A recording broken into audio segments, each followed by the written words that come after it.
విజయవాడ ఇంద్రకీలాద్రి మీద ఉన్నాం. శ్రావణ మాసం అంటేనే ఆడవారికి ఎంతో ముఖ్యంగా భావిస్తారు. అలాంటిది వరలక్ష్మి వ్రతం శ్రావణ మాసంలో 2వ వారమే వస్తుంది. కానీ ఈసారి 4వ వారం రావడం ఎంతో విశిష్టతగా భావిస్తున్న భక్తులు అమ్మవారి గుడిలోనే వచ్చి పూజలు నిర్వహించుకుంటున్నారు. ఇక్కడికి వచ్చిన భక్తులు కొంతమంది మనతో ఉన్నారు. వాళ్ళని అడిగి తెలుసుకుందాం. సార్ చెప్పండి, మీరు ఇప్పుడు వచ్చారు కదా గుడికి, ఎలా దర్శనం చేసుకున్నారు? అమ్మవారి దర్శనం మీకు ఎలా అందింది? మేడం మాకు మంచిగా ఉంది. ఫస్ట్ టైం వచ్చాం మేము, మాది సూర్యాపేట, మాది ఫస్ట్ టైం వచ్చాం. మంచిగా ఉంది, మాకైతే బాగుంది మేడం. మేడం మీరు చెప్పండి, మీకు ఎలా అనిపించింది? మేడం శ్రావణ శుక్రవారం అని అంటున్నారు. వరలక్ష్మి వ్రతం ఎప్పుడు రెండోసారి వస్తుంది, 2వ వారంలోనే వస్తుంది. అలాంటిది 4వ శుక్రవారం రావడం మీకు ఎలా అనిపిస్తుంది? చాలా బాగుంది. రష్ ఎక్కువ ఉన్నా కూడా దర్శనం బాగా జరిగింది. మాకు చాలా హ్యాపీగా ఉంది. మేము కూడా నార్మల్గా ఇంట్లో పూజ చేసుకునే వాళ్ళము, కానీ శుక్రవారం అనేసి ఇంద్రకీలాద్రికి రావడం జరిగింది. బాగా జరిగింది దర్శనం కూడా. Thank you.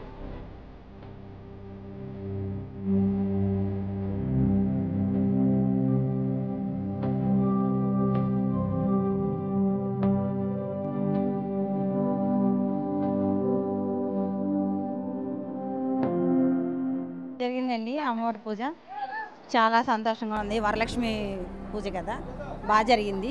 జనాలు కూడా బాగా వచ్చారు. వరలక్ష్మి పూజ అండి, అందుకని కింద వరలక్ష్మి పూజ జరిపించారు. అందరు మొత్తం చాలామంది వచ్చారు. ఎంతమంది? 500 మంది కూర్చున్నాం మేము. మళ్ళీ ఇంకో ట్రిప్ ఉందంట నెక్స్ట్.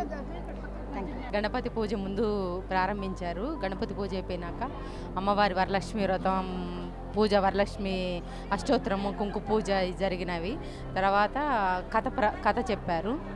అలా బాగా వరలక్ష్మి వ్రతం చాలా వైభవంగా జరిగింది. మేము అనుకున్న దానికన్నా చాలా బాగా జరిగింది. చాలా బాగా చేశారు దేవస్థానం వాళ్ళు. బాగుంది.